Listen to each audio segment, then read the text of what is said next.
ಇವತ್ತು ನಾವು ಹೇಳ್ತಾ ಇದ್ವಿ ನಿಮಗೆ ದೆಹಲಿಯಲ್ಲಿ ಬಹಳ ಇಂಪಾರ್ಟೆಂಟ್ ಆಗಿರುವಂತಹ ಮೀಟಿಂಗ್ ಅಂತ. ಇದರ ಬೆನ್ನಲ್ಲೇ ಒಂದು ಟಾಸ್ಕ್ ಅನ್ನ ಕೂಡ ಸಿಎಂ ಮತ್ತು ಡಿಸಿಎಂಗೆ ಕೊಡಬಹುದು, ಸಚಿವರುಗಳಿಗೆ ಕೊಡಬಹುದು ಅನ್ನೋ ಸುದ್ದಿ ಬರ್ತಾ ಇದೆ. ಡೀಟೇಲ್ಸ್ ಕೊಡ್ತೀವಿ. ಏನು ಟಾಸ್ಕ್ ಇದು? ಟಾಸ್ಕ್ ಇದು ಅಥವಾ ತೇಪೆ ಹಚ್ಚೋ ಕೆಲಸನ ನೋಡೋಣ. ಇಂದು ವರಿಷ್ಠರ ಜೊತೆಗೆ ಸಿಎಂ ಮತ್ತು ಡಿಸಿಎಂ ಮೀಟಿಂಗ್, ವೇಣುಗೋಪಾಲ್ ಸುರ್ಜೇವಾಲಾ ಜೊತೆಗೆ ಸಭೆ. ಇನ್ನೊಂದು ಕಡೆಗೆ ಸಚಿವರ ವಿರುದ್ಧ ಶಾಸಕರ ದೂರಿನ ಮೌಲ್ಯಮಾಪನ ಆಗುತ್ತಾ? ಮೌಲ್ಯಮಾಪನ ಅಂದರೆ ಹೆಂಗೆ ಅನ್ನೋದು ಪ್ರಶ್ನೆ ಇಲ್ಲಿ. ಸಚಿವರ ವಿರುದ್ಧ ಅಂತೂ ಕಂಪ್ಲೇಂಟ್ ಕೊಟ್ಟು ಚಾರ್ಜ್ ಶೀಟನ್ನೆಲ್ಲ ಫೈಲ್ ಮಾಡಿ ಬಂದಿದ್ದಾರೆ ಶಾಸಕರು. ಕೆಲವರಂತೂ, ಕೆಲವರಲ್ಲ ಎಲ್ಲರೂ ಕೂಡ, ಎಲ್ಲರದ್ದು ಇದೇ ಕತೆ. ಹೈಕಮಾಂಡ್ ಮೌಲ್ಯಮಾಪನದ ವರದಿ ಒಂದು ಕಡೆಗೆ, ಶಾಸಕರ ವರದಿ ಟ್ಯಾಲಿ ಮಾಡಿ ಟಾರ್ಗೆಟ್ ಫಿಕ್ಸ್ ಆಗುತ್ತಾ? ಯಾವ ರೀತಿ ಟಾರ್ಗೆಟ್ ಅನ್ನೋದು ಪ್ರಶ್ನೆ. ಅಥವಾ ನೀವು ಕೆಲಸ ಮಾಡಬೇಕು, ನಿಮ್ಮ ಮೇಲೆ ಹಿಂಗೆ ಕಂಪ್ಲೇಂಟ್ ಇದೆ, ನಿಮ್ಮವ್ರಿಗೆ ಹೇಳಿ ಅಂತ ಹೇಳಿ ಕಳಿಸ್ತಾರಾ? ಮೌಲ್ಯಮಾಪನ ಅಂದರೆ ಅಲ್ಲಿ ಸಚಿವರ ಬದಲಾವಣೆ ನಿಜವಾಗ್ಲೂ ಈ ಹಂತದಲ್ಲಿ ಆಗುತ್ತಾ? ಇಷ್ಟೆಲ್ಲ ಕನ್ಫ್ಯೂಷನ್ ಇರಬೇಕಾದ್ರೆ ಆಗುತ್ತಾ? ಅಥವಾ ಅಗೇನ್ ಜಸ್ಟ್ ಒಂದು ಪ್ಯಾಚ್ ವರ್ಕ್ ಮಾಡಿಬಿಟ್ಟು ಇನ್ಮೇಲೆ ಈ ಥರದ್ದೆಲ್ಲ ಕಂಪ್ಲೇಂಟ್ಗಳು ಆಚೆ ಬರ್ದಿದ್ದಂಗೆ ನೋಡ್ಕೊಳ್ಳಿ, ಏನೇ ಅಸಮಾಧಾನ ಇದ್ದರೂ ಪಕ್ಷದ ವೇದಿಕೆಯಲ್ಲಿ ಚರ್ಚೆ ಮಾಡಿ, ಶಾಸಕಾಂಗ ಪಕ್ಷದ ಸಭೆಯನ್ನು ಕರೆದು ಅಲ್ಲಿ ಚರ್ಚೆ ಮಾಡಿ ಅಂತ ಒಂದು ಇನ್ಸ್ಟ್ರಕ್ಷನ್ ಕೊಡ್ತಾರಾ? ಏನು ಇನ್ಸ್ಟ್ರಕ್ಷನ್ ಆಚೆ ಬರುತ್ತೆ? ಅದು ಯಾರಿಗೆ ವರವಾಗುತ್ತೆ, ಯಾರಿಗೇನೂ ಲಾಭ ಆಗಲಿಲ್ಲ ನಮಗೆ ಈ ಮೀಟಿಂಗ್ನಿಂದ ಅಂತ ಅಂತಾರೆ ಅನ್ನೋದನ್ನ ನೋಡ್ಬೇಕು ನಾವು. 3 ಹಂತಗಳಲ್ಲಿ ಮೀಟಿಂಗನ್ನು ನಡೆಸಿದ್ರು ಶಾಸಕರ ಜೊತೆಗೆ.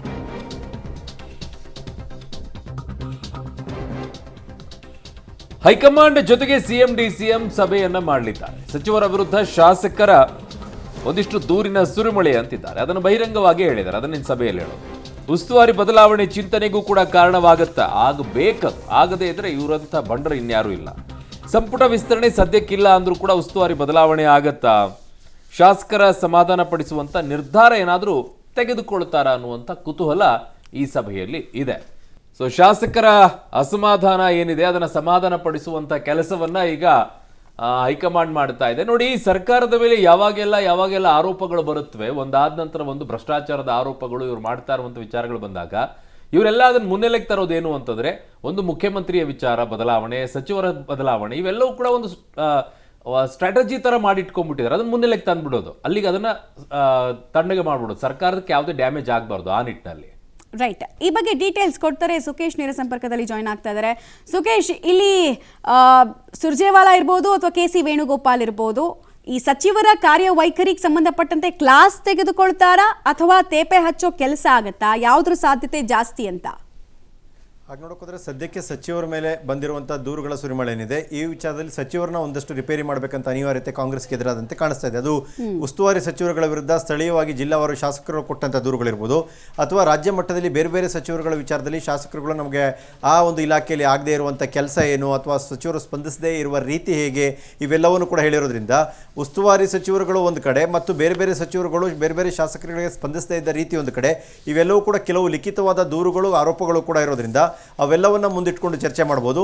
ಸಚಿವರುಗಳೇ ಒಂದಷ್ಟು ಟಾರ್ಗೆಟ್ ಫಿಕ್ಸ್ ಮಾಡಬೇಕಾ, ಇಂತಿಂಥ ಕೆಲಸಗಳಾಗಿಲ್ಲ ಯಾಕೆ ಅಂತ ಕೇಳುವಂಥದ್ದು, ಈ ಕೆಲಸಗಳನ್ನ ಮೊದಲು ಮಾಡಿಕೊಡಿ ಅನ್ನುವಂಥ ಸೂಚನೆಗಳನ್ನ ಕೊಡಬೇಕು ಅನ್ನುವಂಥ ನಿಟ್ಟಿನಲ್ಲೂ ಕೂಡ ಒಂದಷ್ಟು ಚರ್ಚೆ ಆಗ್ಬೋದು ಅನ್ನುವಂಥದ್ದು.